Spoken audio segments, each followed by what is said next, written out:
Y'all see. Where can I get that book?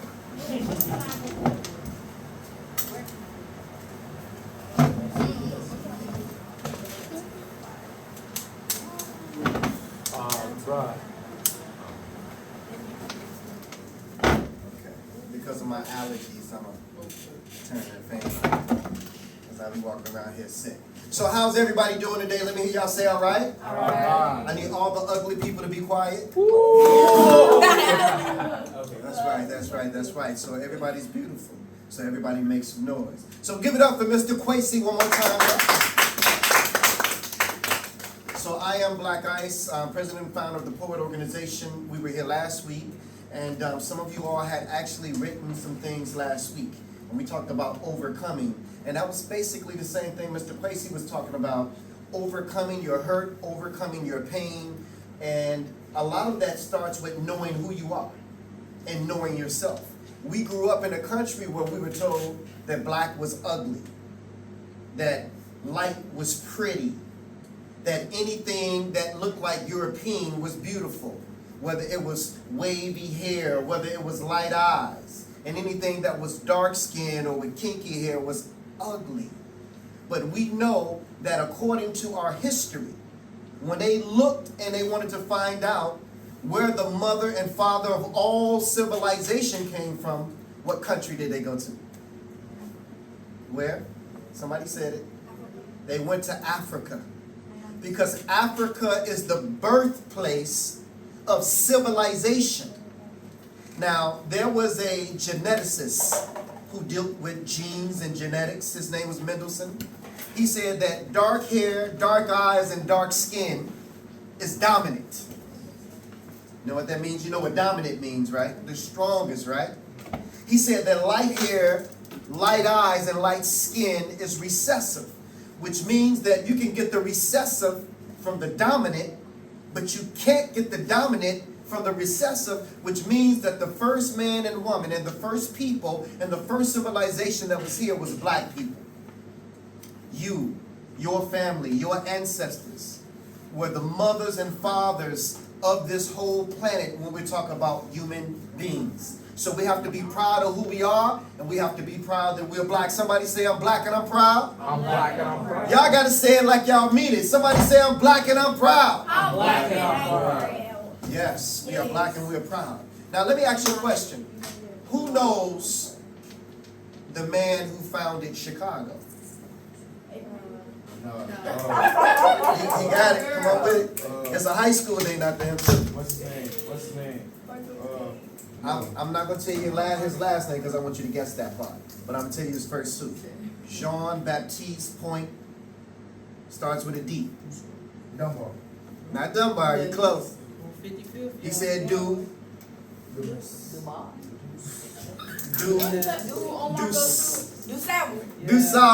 There you go, DuSable.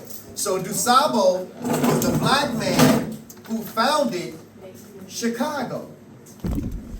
And do you know that for 200 years, Chicago refused to honor him properly and acknowledge him because he was a black man? So, 2 years ago, we marched in the street and we told the mayor at that time, anybody know who the mayor was before Mayor Brandon? Mayor Lori Lightfoot. We marched and we told her that we have to have a street named after Jean-Baptiste Point DuSable. So now we have a street named after our founder. It used to be called Lakeshore Drive, but now it's called Jean-Baptiste Point DuSable Lakeshore Drive. I know, right? We had to compromise. But I want to tell you the story of DuSable in the poem. Y'all ready? And I'm going to test y'all after I'm over because I want y'all to tell me who DuSable's wife was, the name of his wife. I want you to tell me where he was born at, when he first came to this country, what state he was at. So I want y'all to listen real intently to this poem. Y'all ready? Okay, here we go. I am the father of Chicago. My name is Jean-Baptiste Point DuSable. I come from a royal bloodline. My ancestors were kings, queens, and prophets. from Israelite to African Haitian slave. Life for my people was very modest. My grandparents landed on the shores of Saint Domingue by way of slave ships. They gave birth to my mom, who gave birth to me around 1746. My father, Point du Sable, was a Frenchman. My mother, Susanna, a slave lady. My people were slaves under the French when Saint Domingue became Haiti. But thanks to a 13-year revolt and war led by Toussaint Louverture, Haiti would gain its independence in 1804. But I digress. I soon would leave the only home I knew. I was a skilled mariner who traveled the seas by way of ships. From my father, I learned the way of politics and sailed from Haiti to New Orleans around 1766. There I became friends with some of the native tribes. They taught me the ways of the land, how to develop it, farming, and how to get by. And when beef among native tribes began to increase, I became a peacemaker. I kept the peace. And among the native tribes, I met a beautiful girl named Kitty Howard. And she became my wife.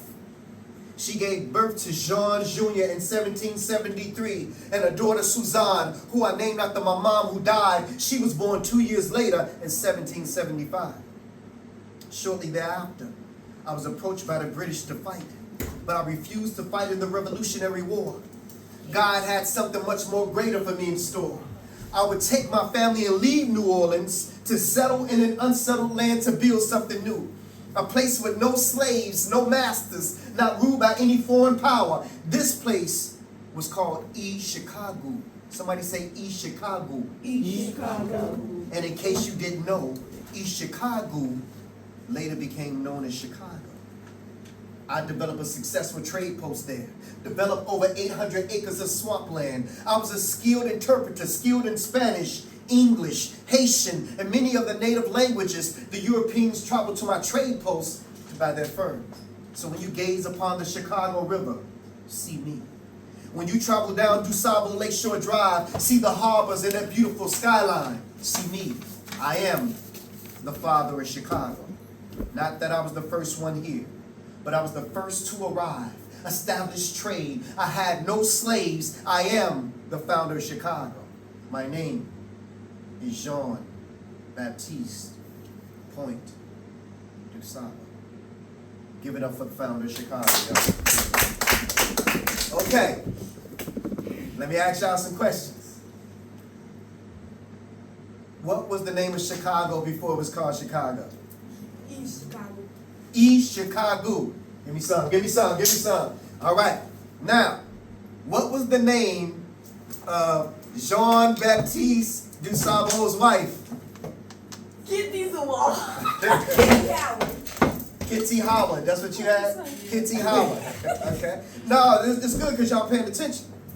Now, I don't know if y'all gonna remember this. What was the name of Haiti before it was called Haiti? Saint what? San Domingo. Boy, y'all learning some stuff today. Now, what was the first state that Jean Baptiste Point du Sable sailed to when he left Haiti? I just forgot it. It was down south. I'm gonna give y'all a hint. Knew what? Ooh, I just had it in my. You just had, but you got the other one though. You got the other one. Okay. Now here's one right here. He was a mariner, right? Which means that he was good with water. He sailed. He knew that. But he was also a skilled what? When you know so many languages, it's called an in what? Interpreter. And he was an interpreter. So he knew several languages. He knew English, he knew Spanish, he knew the Haitian languages, and he knew many of the native languages for the natives that were already here. They call them Native Americans. Okay? So again, who was the man that founded the city of Chicago?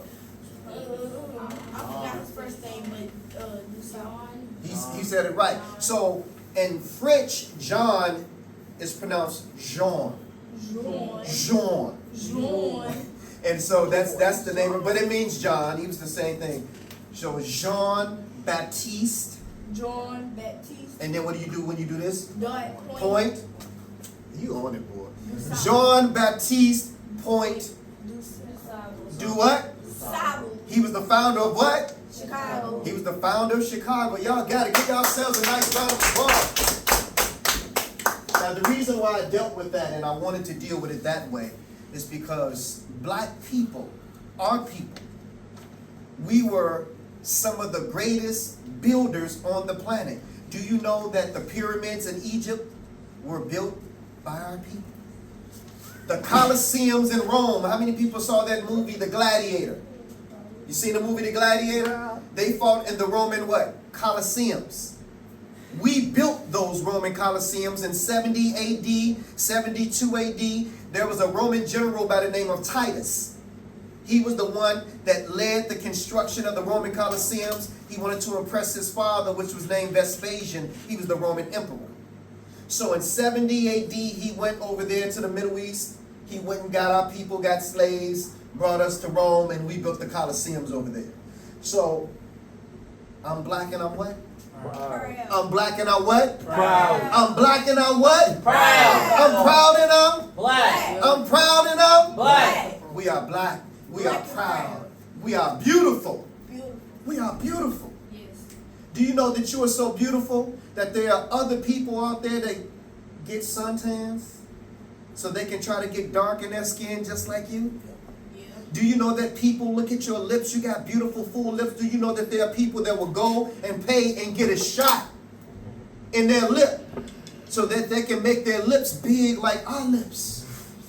Yes, we are beautiful. You are so beautiful that do you know what they did when they saw the Sphinx over there in Egypt? They shot the what off? No. All those statues, they shot the nose off because they didn't want you to know that those were your people that built those things. So give it up for yourselves and our people, man. Y'all are black, y'all are beautiful. So now I want to call to the stage this young man who was here also last week with us. Y'all remember him from last week? I want to hear. I know you weren't here because I would have remembered you. But ladies and gentlemen, at this time, please put your hands together right now for Mr. O'Ryan. Give it up for me, y'all.